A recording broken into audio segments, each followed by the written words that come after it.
আমরা যখন অনেক বেশি পরিমাণে লেয়ার নিয়ে কাজ করব, তখন লেয়ার লক করে কাজ করাটা খুব বেশি প্রয়োজন হয়ে পড়ে। তো এখন প্রশ্ন হচ্ছে লেয়ার কিভাবে লক করা যায়। আমরা লেয়ার প্যালেটের ঠিক ওপরের দিকে দেখতে পাচ্ছি লক। এখানে ফটোশপে আমরা 5 ধরনের লেয়ার লক পেয়ে থাকি। এই লেয়ার লকগুলোর এক একটির কাজ এক এক রকম। আমরা ওয়ান বাই ওয়ান বোঝার চেষ্টা করব। প্রথমে যে লকটা আছে সেই লকটা হচ্ছে, আমরা যে কোনো একটা লেয়ার সিলেক্ট করলেই লকগুলো ভিজিবল হয়ে যাবে। প্রথম লকটাকে বলা হচ্ছে লক ট্রান্সপারেন্ট পিক্সেল। এটা কেমন, আমি একটু একটা ডকুমেন্ট নিয়ে নিচ্ছি।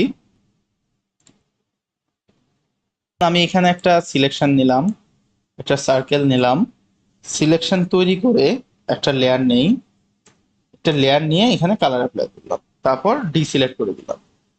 এই অবস্থায় আমাদের যে ব্যাকগ্রাউন্ড লেয়ারটা আছে সেই লেয়ারটার আইটা আমি অফ করে দিচ্ছি। আইটা অফ করে দেওয়ার পরে আমরা এখানে কি দেখতে পাচ্ছি, ট্রান্সপারেন্ট পিক্সেল দেখতে পাচ্ছি। মানে এখানে কোনো ব্যাকগ্রাউন্ড নাই, শুধু আমার এই সার্কেলটা এখানে আছে। তো এই অবস্থায় আমি যদি এই লেয়ারটাকে লক করি, আমাদের এই লেয়ারটার নাম কি, লক ট্রান্সপারেন্ট পিক্সেল। মানে আমি এই লেয়ারটা সিলেক্ট থাকা অবস্থায় যদি এটাকে লক করি, তাহলে কি হবে, এই যে ট্রান্সপারেন্ট পিক্সেল আছে এই পিক্সেলগুলোকে সে লক করে ফেলবে। তো আমি লক না করে একটু অ্যাপ্লাই করি এবং লক করে একটু অ্যাপ্লাই করি, তাহলে আমাদের বুঝতে সহজ হবে। আমরা একটা ব্রাশ নিচ্ছি, ব্রাশ নিয়ে এই লেয়ারটা সিলেক্ট থাকা অবস্থায় দেখুন আমরা এখানে চাইলে ব্রাশ করতে পারছি। এবার আমি এটাকে একটু লক ট্রান্সপারেন্ট পিক্সেলে ক্লিক করার পর এখন আমি ব্রাশ নিয়ে যখন ব্রাশ করতে যাব, কি দেখতে পাচ্ছি আমরা, আমাদের ট্রান্সপারেন্ট পিক্সেল যেটা মানে বাইরের যে এরিয়াটুকু যেটাকে আমরা লক করেছি সেখানে কোনো কালার বা কোনো চেঞ্জ আমরা করতে পারছি না। এরপরে যেটা আছে সেটা হচ্ছে lock image pixel. Lock image পিক্সেলটা কি আসলে, লক ইমেজ পিক্সেলটা বুঝতে হলে আমরা একটু এই লেয়ারটা সিলেক্ট করে নেই। লক ইমেজ পিক্সেল হচ্ছে আমরা যেই লেয়ারে এই লকটা করব সেই লেয়ারে যেই ইমেজের পিক্সেলগুলো আছে সেগুলিকে আমরা চাইলে কোনোভাবে ইরেজ করতে পারবো না, বা সেখানে নতুন করে কোনো কালার অ্যাপ্লাই করতে পারবো না, কোনো কাজই আমরা করতে পারবো না। এটা বোঝার জন্য আমি এটাকে একটু আনলক করে নিচ্ছি। আনলক করে আমি একটু ইরেজার টুলে যাই, ইরেজার টুলে গিয়ে ব্রাশ সাইজটাকে একটু বড় করে আমি এটাকে একটু ইরেজ করছি। দেখুন এটা কিন্তু ইরেজ হয়ে যাচ্ছে। আবার আমি যদি চাই ব্রাশ নিয়ে এখানে কালারও অ্যাপ্লাই করতে পারবো, এখানে কালারও অ্যাপ্লাই করতে পারছি। কিন্তু আমি একটু আন্ডু করে দেই।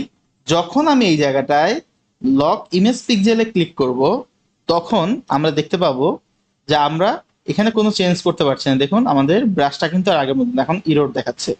এমনকি আমরা এখানে কোনো কালারও করতে পারবো না, ইরোড দেখাচ্ছে। আমি যখন এখানে ক্লিক করব, ক্লিক করার সাথে সাথে আমাকে ওয়ার্নিং দিবে, could not use the brush tool because the layer is locked.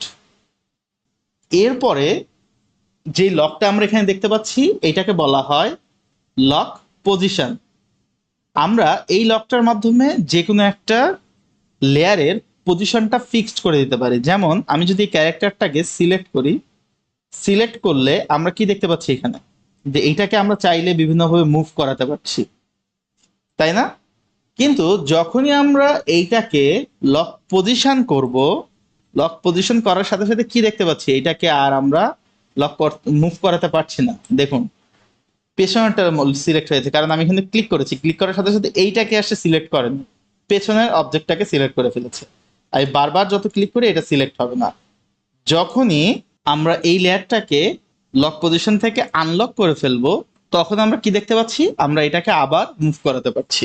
এরপরে যে লকটা আছে এই লকটা আমরা শুধুমাত্র আর্টবোর্ড নিয়ে যখন কাজ করব তখন এই লকটাকে আমরা ব্যবহার করতে পারবো। আমরা একটা আর্টবোর্ড সহ একটা ডকুমেন্ট নিয়ে নেই। ডকুমেন্ট নেওয়ার পর আমরা একটা শেপ নিয়ে নিচ্ছি। শেপ নিয়ে আমরা একটু দেখার চেষ্টা করি, জুম আউট করলাম। জুম আউট করে আমরা এই যে লেয়ারটা আছে শেপ লেয়ারটা, এই শেপ লেয়ারটাকে যদি আমরা ডকুমেন্ট থেকে বের করি, দেখুন আমাদের আর্টবোর্ডের বাইরে কিন্তু আছে আমাদের শেপটা, আমরা এটাকে দেখতে পাচ্ছি, এটা ভিজিবল হচ্ছে। কিন্তু যখনই আমরা এই আর্টবোর্ডটার উপরে এই লকটা অ্যাপ্লাই করব, অ্যাপ্লাই করার সাথে সাথে আমরা কি দেখব, এটা বাইরে নিলে এই লেয়ারটাকে আর দেখা যাচ্ছে না, এটা ইনভিজিবল হয়ে আছে। এবং সবশেষে যে লেয়ারটা আছে এটা হচ্ছে অল লক। মানে এতক্ষণ পর্যন্ত আমরা যা কিছু লক করলাম এখানে, যখনই আমরা এই লকটা অ্যাপ্লাই করে দিব তখন এই সকল সব কিছুই লক হয়ে যাবে। আর কোনো চেঞ্জই আমরা করতে পারবো না, আমরা ডিলেট করতে পারবো না, পজিশন চেঞ্জ করাতে পারবো না, কালার অ্যাপ্লাই করতে পারবো না, কোনো কিছুই করতে পারবো না। এরপরে যেটা হচ্ছে আমাদের জানতে হবে যে একাধিক লেয়ারকে কিভাবে আমরা মার্জ করতে পারি, মানে দুই তিনটা লেয়ারকে একটা লেয়ারে কিভাবে আমরা মার্জ করে ফেলতে পারি। ফটোশপে বেশ কিছু ওয়েতে মার্জ করা যায়। প্রথম ওয়েটা হচ্ছে আপনি যদি চান, যেমন এই লেয়ারটা এবং এই লেয়ার, এই দুটা লেয়ারকে আমি মার্জ করবো। তো এটার জন্য আমি এই লেয়ারটা এবং এই লেয়ারটা, এই দুইটা লেয়ারকে আমি মার্জ করব। আমি সিলেক্ট করে কিবোর্ড থেকে কন্ট্রোল ই প্রেস করে আমি মার্জ করে ফেললাম। অথবা আপনি যদি চান লেয়ার সিলেক্ট করে রাইট বাটন ক্লিক করে আপনি এখান থেকে মার্জ লেয়ারে দিলে এটা মার্জ হয়ে যাচ্ছে। অথবা আপনি যদি চান লেয়ার থেকে মার্জ লেয়ারে দিলেও এটা মার্জ হয়ে যাচ্ছে।